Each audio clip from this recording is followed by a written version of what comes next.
Hello, doctor. My question pertains to the point you're talking about. My name is Naresh, and my question pertains to the point that you were making about intoxicants, small intoxicant, like you have in small quantities or big quantities, it's the same thing. It is an intoxicant. So how does it boil down to like smoking?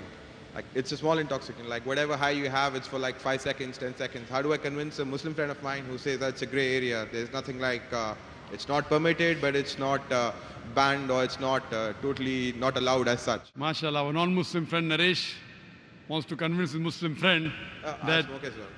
as far as smoking is concerned, he said what intoxicates in large quantity is prohibited in small quantity. That's the hadith of beloved Prophet Muhammad Sallallahu Alaihi Wasallam. Sunan Ibn Majah, volume number 4 in the book of intoxication. Book number 30, hadith number 3392. But this, as far as smoking is concerned, all type of smoking is not intoxicants. But I know ganja, charas is intoxicant, so that falls in the intoxicants. But if it is not intoxicating, previously there was a fatwa amongst the shuyukhs. There's a hadith which says that don't have onions because it smells. So when you go for salah, don't have onions, it has got bad breath. So based on that hadith, people used to say that smoking is makruh because it smells. Because of lack of knowledge of science. Today, we have come to know that tobacco in any form, smoking, chewing, etc., is the second largest cause of death. The first largest cause of death is alcoholism.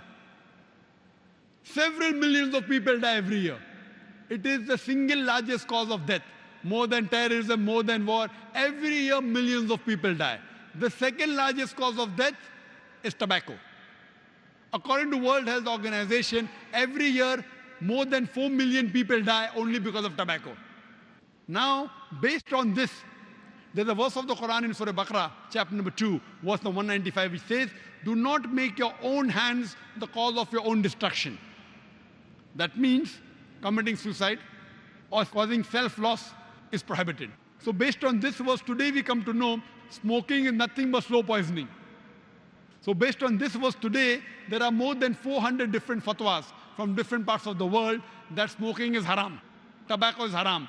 Only in India, where I come from, there the scholars say makruh, because many have tobacco, so they say makruh. But today, Saudi Arabia, Egypt, many parts of the world, there are more than 400 fatwas saying that smoking and tobacco in any form, nicotine is haram.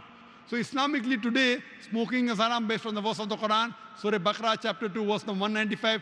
Do not make your own hands the cause of your destruction. So tell this to your friend, give the reference of the Quran. Inshallah, he'll be convinced if he's a good Muslim.